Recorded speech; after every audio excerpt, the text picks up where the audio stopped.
La Secretaría de Educación y el Sistema Estatal de Telecomunicaciones presentan Vocación por la enseñanza. Nuevas herramientas para grandes logros en la educación. Esto es De la A a la Z. Puebla en Casa. ¿Qué tal? ¿Cómo están? Muy buena tarde. Qué gusto me da saludarles en este inicio de semana, en este programa de la A a la Z Puebla en Casa, un programa de la Secretaría de Educación y del Sistema Estatal de Telecomunicaciones, transmitiéndose totalmente en vivo a través de SET Televisión, de SET Radio y de la Red Estatal de Radiodifusoras, llegando prácticamente a todos los rincones de nuestro estado. Recordarles que este programa también se está transmitiendo vía Facebook de la Secretaría de Educación para que usted lo utilice como herramienta, como instrumento para buscar los temas que a usted le interesen o hacer algún comentario o sugerir algún tema en especial o también pedir alguna orientación. Ese es un mecanismo muy interesante. Pero antes que nada, saludo a nuestro compañero Alejandro Filiberto Yautensi Cruz, que nos está apoyando esta semana en lengua de señas mexicana. Muchas gracias, Alejandro.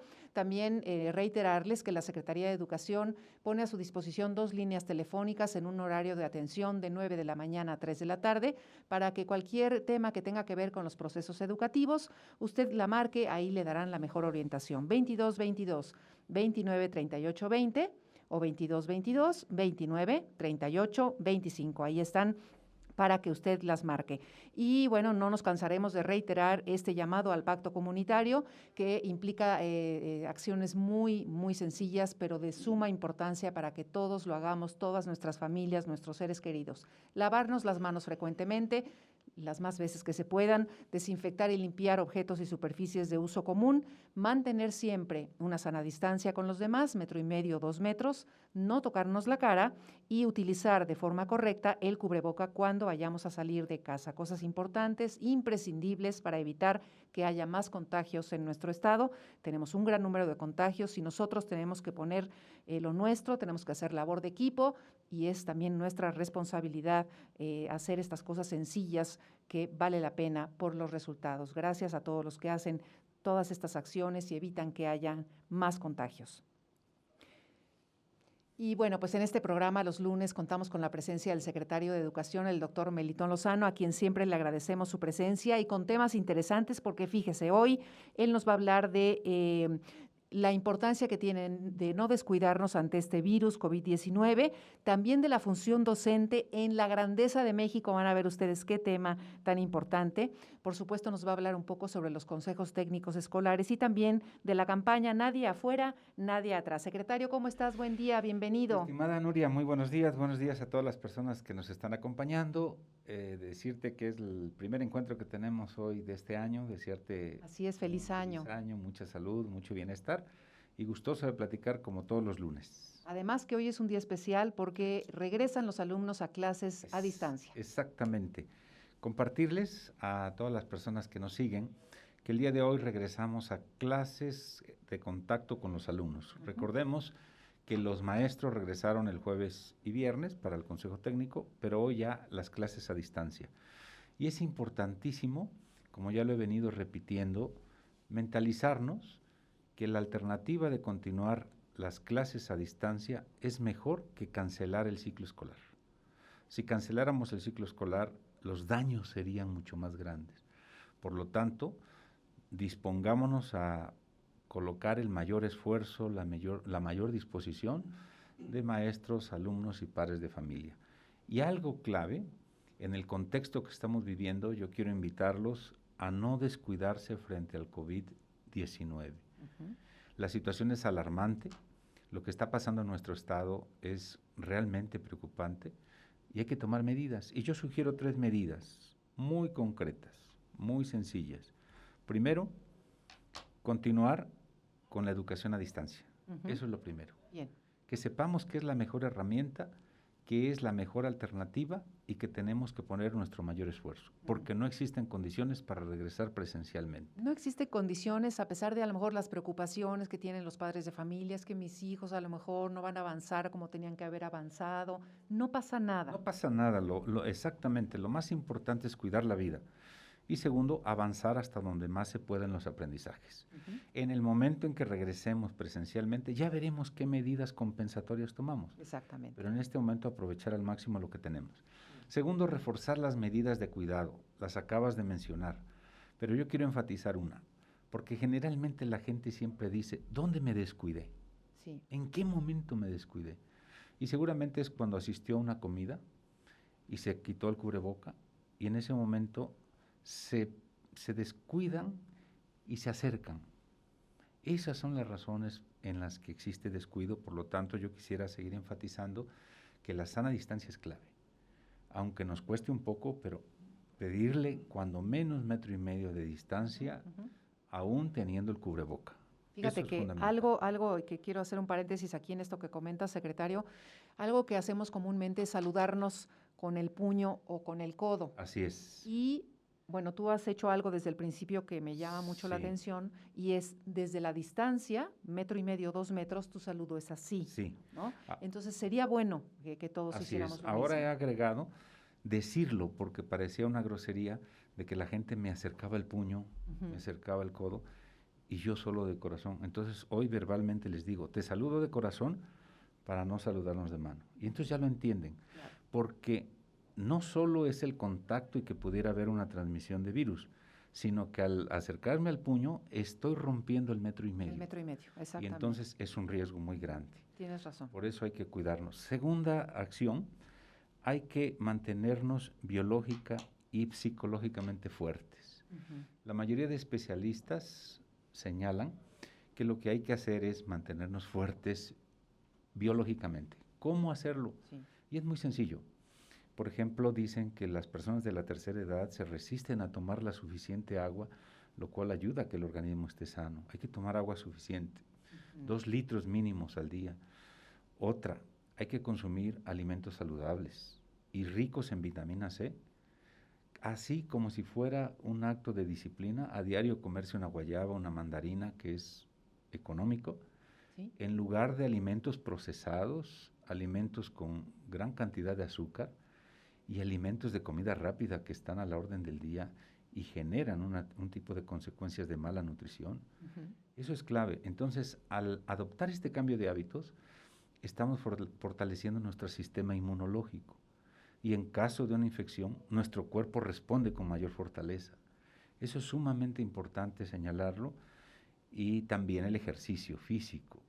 El ejercicio físico pone en acción todos nuestros sistemas, el sistema circulatorio, la oxigenación, y por lo tanto nos coloca más fuertes, capaces de resistir un posible contagio.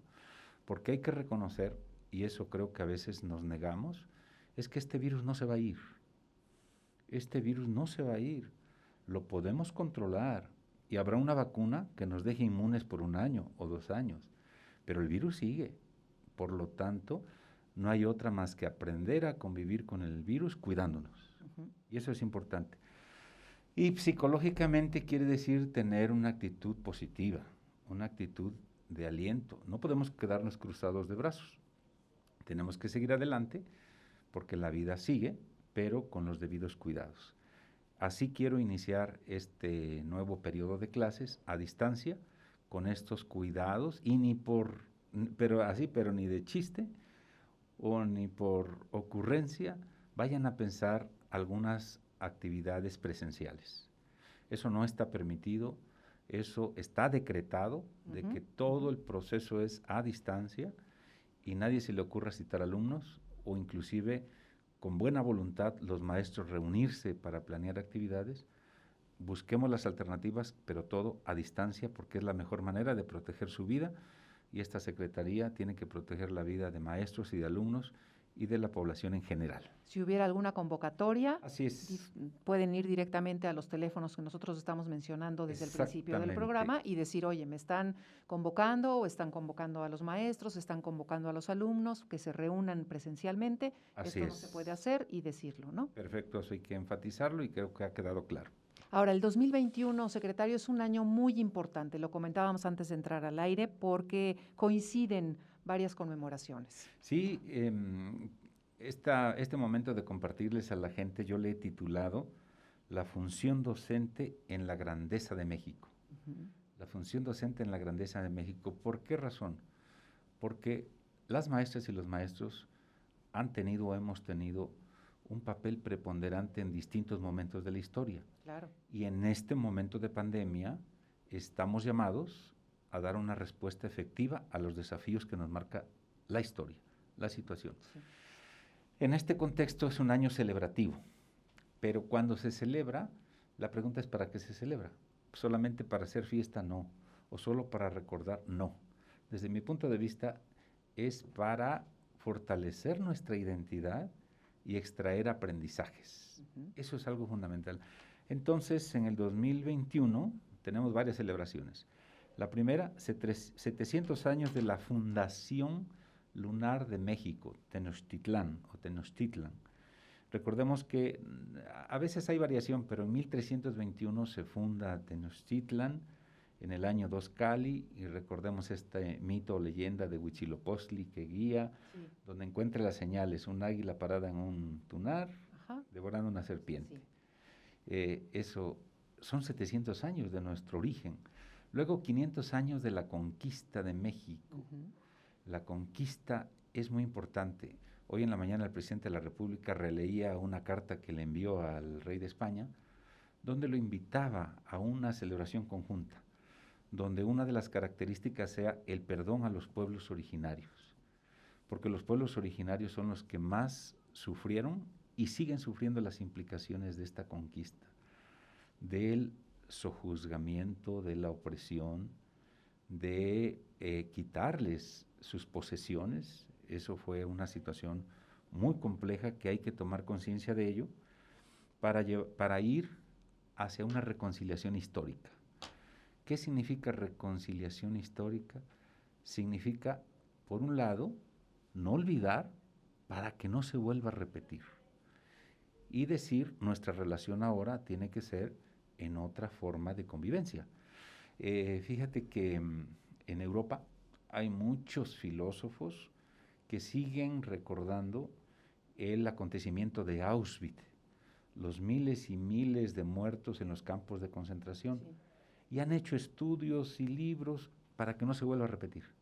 Por lo tanto, aquí en México, la conquista de 500 años creo que merece ser tratada, no con un sentido, diríamos, revanchista, no, sino con un sentido de aprendizaje, para no volver a repetir las mismas circunstancias de abuso frente a personas que tienen sus derechos y que les son violentados.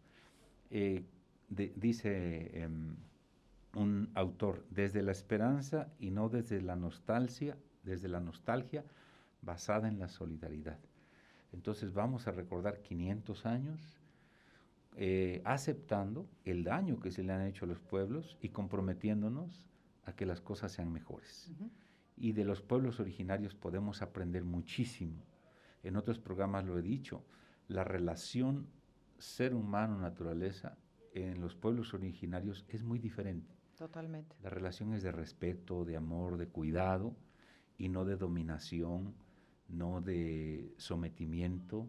Entonces creo que tenemos mucho que aprender. ¿Y cómo lo vamos a aprender? Celebrando y extrayendo aprendizajes. Luego también tenemos los 200 años de la consumación de la independencia. Recordemos que el 27 de septiembre de 1821, el ejército trigarante, Iturbide, Vicente Guerrero entran y se declara inmediatamente la independencia de nuestro país. Muchos valores de lucha, muchos valores de esfuerzo, de sacrificio y de transformación. Por lo tanto, vale la pena. Pero todo esto es el antecedente para comentar que también celebraremos 100 años de la Secretaría de Educación Pública. Fíjate. 100 años de la Secretaría de Educación Pública. Recordemos que el 3 de octubre de 1821 se funda la Secretaría de Educación Pública y se plantea un proyecto único para el país. Eso es lo más interesante. Derivado del tercero constitucional, se plantea que ahora tiene que haber una secretaría que se encargue de que se haga concreto, se materialice en todo el país el espíritu del tercero. También convocan una campaña contra el analfabetismo. Vasconcelos invita a estudiantes, intelectuales, artistas a una gran cruzada. Le llamaron las misiones culturales, al maestro como un apóstol de la educación. Esa era la mística.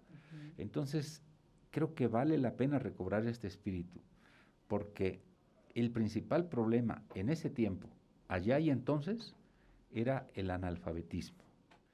Y se llevaron a cabo grandes campañas para solucionar el analfabetismo. Vasconcelos hizo que se imprimieran muchos libros clásicos como la Odisea, la Ilíada, y que la gente aprendiera a leer a través de estos textos. Entonces, el problema central era el analfabetismo. Ahora, ¿cuál es el problema central? El problema central en la educación es el riesgo que corren los alumnos de estar fuera del sistema educativo y el riesgo de no lograr los aprendizajes. Por lo tanto, la labor que hicieron los maestros allá y entonces, en la época de Vasconcelos, era irse de misioneros a las comunidades, a buscar los que no sabían leer ni escribir. Ahora, la misión actual es ir a buscar a los alumnos que no han podido establecer comunicación con sus maestros, incorporarlos al sistema educativo, brindarles alternativas, y los que sí están, buscar la manera de que logren sus aprendizajes, reforzar sus aprendizajes. Esa es la misión central. Están haciendo lo mismo, digamos. Exactamente. ¿No? Por eso diríamos que estos acontecimientos históricos son muy relevantes y se condensan en el reto educativo que tenemos. Yo aprovecho para reconocer todo el esfuerzo de las maestras, maestros, que están llevando a cabo una tarea impresionante. Más adelante compartiré, sí, pero estuve acompañando unos consejos técnicos y de pronto que estén sentados todo el tiempo frente a una computadora, los que pueden, para el aprendizaje virtual, se vuelve pesado. Claro. Y diseñar cosas en esta circunstancia es complicado. Por eso nuestro reconocimiento desde esta Secretaría, y como sociedad creo que la valoración de los maestros es cada vez mejor, y eso es digno de reconocer y seguir adelante. Así que van a seguir con su apostolado los Así docentes. Es, exactamente. Y un poquito me lleva también al programa educativo regional, que también va enfocado a la educación superior, pero es un poquito también con esta mística, ¿no? Sí, es esta mística, es reconocer que en las regiones del Estado existe una situación de crisis económica, de problemas. Entonces, ¿cómo las universidades como instituciones de educación superior, donde tienen herramientas de conocimiento, de investigación, pueden ponerlas al servicio para resolver problemas, reactivar la economía y buscar alternativas de mejora, de bienestar para la población? Entonces, la educación es un factor clave. La educación es la que nos permite buscar y resolver buscar alternativas y resolver problemas que a diario vivimos. En los consejos técnicos se han especificado muy bien estos desafíos que los docentes están encontrando en esta pandemia, en esta educación a distancia. Sí, exactamente. Yo quisiera hacer una pregunta. En el tiempo de Vasconcelos, ¿cuál era el papel fundamental del maestro? Pues ir a buscar a los que no saben leer ni escribir, porque con eso tenían como una venda en los ojos y los podían engañar y podía haber una situación injusta. Ahora, ¿cuál es el papel del docente en los desafíos de la pandemia? Número 1, garantizar el derecho a la educación es ante todo un compromiso ético, y yo le llamo la ética del cuidado. Eso es muy importante, sentir que por amor a la educación y por amor a nuestros alumnos necesitamos preocuparnos por los que estén en riesgo. Claro. Por eso es una actitud ética de preocupación por el otro, por la otra, y es una ética del cuidado. También otro de los desafíos es no dejar a nadie afuera y nadie atrás. Y reconocer que el acto educativo habrá toda una secretaría, habrá muchas estructuras, pero al final de cuentas el acto educativo se lleva a cabo en la relación entre el maestro y el alumno, mediada por el conocimiento. Por lo tanto, es esta relación, ¿cómo tiene que ser? Pues tiene que ser una relación profesional, una relación de preocupación, una relación solidaria, una relación flexible, una relación de constante acompañamiento. Ahí es donde se lleva a cabo el acto educativo y ahí es donde se concreta el derecho a la educación. Por eso creo que son los retos muy importantes de cómo despierto el interés de los alumnos, cómo hago que se apasionen por la educación en este contexto de crisis. Creo que ese es el reto importante y es sobre el cual estamos trabajando y juntos, de la mano con todo el magisterio, iremos buscando alternativas. ¿Por qué el núcleo pedagógico es importante en tiempos de pandemia? Sí, es lo que yo decía. El núcleo pedagógico es el docente, pero apoyado también por todo el equipo que hay atrás, ¿no? El docente y el alumno, mediados por el conocimiento. Ajá. Y pero el docente no está solo, que eso es importante también, ¿no? Claro que sí. Algo importante es, por ejemplo, ¿por qué no mencioné a los padres de familia? Porque los padres de familia no les toca el hacerse responsables de los aprendizajes. Claro. ¿Sí? El responsable de lograr los aprendizajes es el docente. Los papás les toca generar las condiciones para que el niño se levante temprano, para que tenga lo necesario y trabaje, darnos cuenta que esté bien, que sea motivado, alentado. Esa es la tarea de la familia. Pero la consecución de los aprendizajes es el maestro. Y obviamente el maestro, como bien lo señalas, no está solo. Hay un conjunto de herramientas, de medios, de acompañamiento para el docente que le permiten llevar a cabo su labor de la mejor manera. Claro. Ahora, a pesar de ese equipo que rodea al docente, bueno, quizá habría que pensar entonces, ¿sería momento de pensar en un replanteamiento del currículo? Sí, creo que eso es muy importante. Recordemos algo que hemos venido diciendo. Cambió la realidad, cambia el rol del docente. De lo contrario, habría una incongruencia. Cambia la realidad y seguimos con la misma práctica docente. No puede ser. Y una de las cosas que cambia es la contextualización del currículo.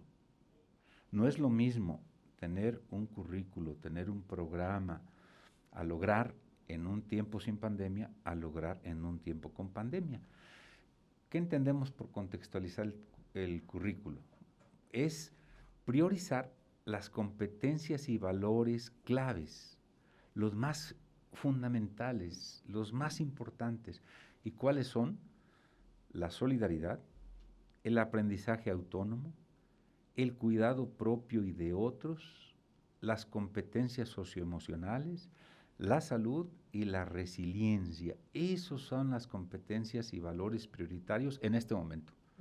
Así es que de todo el currículo podemos dejar fuera algunas otras cosas, pero concentrarnos en estas, porque son las relevantes y pertinentes de acuerdo a la situación que estamos viviendo, de acuerdo al contexto. Por eso decimos contextualizar el currículo, porque de lo contrario, si no atendemos esto, sería ilusorio querer lograr otras cosas y de pronto no aprender a cuidarnos, porque pudiera ser que perdiéramos la vida y entonces ya no podemos seguir aprendiendo. Por eso el aprendizaje fundamental es aprender a cuidarnos, por ejemplo, el cuidado propio y de los otros. Entonces es caer en cuenta de ello, que todas las materias vayan orientadas, y eso es lo que estamos haciendo. Cuando decimos priorizar los aprendizajes fundamentales, nos referimos a esto. Pero cada vez hay que reiterarlo más. ¿Qué es lo necesario que aprendan en este momento los alumnos? A ser solidarios, a llevar a cabo un aprendizaje autónomo, y eso es posible. ¿Cómo le ayudo al otro que está a la distancia a que tenga herramientas para aprender por sí mismo? Para que no dependa tanto porque no lo tengo a la mano. Por eso es tan importante la labor profesional del docente. Entonces creo que eso es algo importante que estamos enfatizando desde la Secretaría de Educación. Y hablando de estas experiencias que se han dado a conocer en estos consejos técnicos escolares, hay dos en especial que nos quieres comentar que tienen que ver con la escuela primaria indígena Citlalin de la región de Tehuacán, por ejemplo, una de ellas. El día jueves 7, cuando se llevan a cabo los consejos técnicos, yo intento compartir un consejo técnico cuando menos con una o dos escuelas. Entonces tuve el contacto con la escuela primaria indígena Citlalin y les mando un fuerte abrazo. Fuerte abrazo. Es una escuela muy comprometida. Estuvo el jefe de sector, la supervisora de zona, la directora, todos sus maestros. y me llevé a una impresión verdaderamente sorprendente y de reconocimiento por todo lo que hace esta primaria indígena. Algo clave que sirve de lección para todos en el estado, fíjate, por ejemplo, ellos tienen 194 alumnos inscritos, de los cuales sostienen una comunicación permanente 194. Por lo tanto, alumnos en comunicación intermitente, 0. Fíjate. Alumnos con comunicación inexistente, 0. Es decir, tienen a todos los alumnos dentro del proceso de educación a distancia. Y han hecho un esfuerzo muy grande, graban a diario mensajes, cápsulas de orientaciones para sus alumnos en diferentes lenguas. Ellos hablan el nigua, el náhuatl, y entonces es muy interesante lo que hacen. Por eso mi reconocimiento, porque en muchas ocasiones creemos que todo es una plataforma.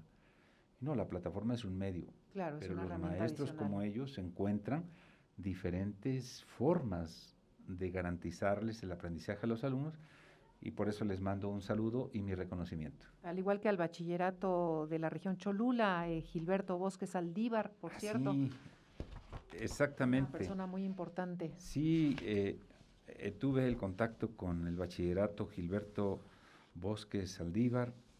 También mi experiencia fue que entré a su discusión, pero no intervenía, solamente estaba y estuve escuchando con mucha atención, y me pareció sumamente relevante la forma en que trabajan en este bachillerato. Cuando vi el contenido de su consejo técnico, estaban hablando de un concurso de memes, y ahí vi una fotografía donde una niña aparecía en una parte con su mochila, con uniforme, y en otra con una escoba barriendo en la casa. Entonces las reflexiones que hicieron es cómo se rompe, diríamos, esta rutina o estos roles de que estando en la casa, de pronto pareciera que se desdibuja su rol de estudiantes, y entonces los papás en algunas ocasiones, bueno, pues no estás haciendo nada, ponte a barrer. No estás haciendo nada, vete al campo. Y entonces ya no se sabe en qué momento soy hija de familia, mis quehaceres, mi tarea, el descanso. O sea, es muy interesante todo lo que refleja. Por eso conocer la realidad de las y los alumnos es importantísimo para poder orientarles. Uh-huh. De igual manera, favoreciendo actividades de mucha creatividad, de emprendimiento con jóvenes, pero con gran entusiasmo. Eso creo que es algo importantísimo que motiva y sirve de referencia a otras instituciones educativas. Por eso a estas 2 escuelas les dije que la próxima semana o en los próximos días los invitaríamos aquí al programa de la A a la Z. Estaremos encantados. Creo que vale la pena aquí. Claro que sí. Dialogar con maestras y maestros, que nos digan cómo le están haciendo. Dialogar con padres de familia, uh-huh, y dialogar con alumnas y alumnos. Entonces, esa va a ser una de las nuevas líneas que vamos a seguir en este programa, para que la gente sepa que estará escuchando experiencias reales con todas sus complejidades, sabiendo que hay problemas, pero también que hay alternativas. Por supuesto, secretario, siempre es un placer tenerte por aquí. Muchas gracias. Muy amable, gracias. Muchas gracias. Esto fue de la A a la Z Puebla en Casa. Gracias a Alejandro Filiberto y Autensi Cruz por interpretar en lengua de señas mexicana este espacio. Y mañana tenemos una cita en punto de las 12. Por lo pronto, siga con el Pacto Comunitario, por favor. Y mañana nos vemos. Que pasen buena tarde.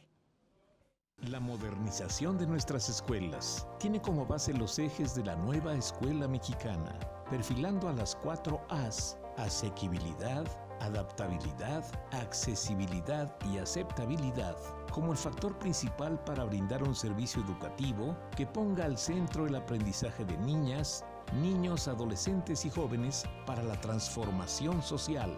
Esto fue de la A a la Z, Puebla en Casa.